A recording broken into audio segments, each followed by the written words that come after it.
నుంచి సింప్లిసిటీ, అంటే ఒక అమూర్త భావన నుంచి మూర్త భావనలోకి మనం వర్డ్స్తో చెప్పడం కంటే కూడా ఆ వస్తువును చూపించి దాని గురించి వివరించడం మూలన పిల్లలకు తొందరగా అర్థమవుతుంది.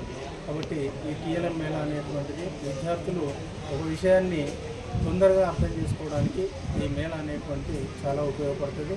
ఇందులో మా జానకంపేట ఈ పాఠశాలలో పాల్గొనడానికి 3 కాంప్లెక్స్ల నుండి టీచర్స్ రావడం జరిగింది.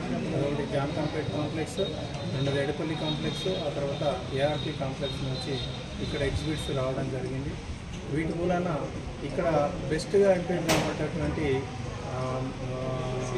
టీఎల్ఎంస్లలో ఒక 10ని సెలెక్ట్ చేసి జిల్లాకు పంపడం జరుగుతుంది. ఎడపల్లి మండలంలో 3 కాంప్లెక్స్లకు సంబంధించినటువంటి టీఎల్ఎం మేళాను పిఎంసి జిల్లా పరిషత్ జానకంపేటలో నిర్వహించడం జరుగుతున్నది.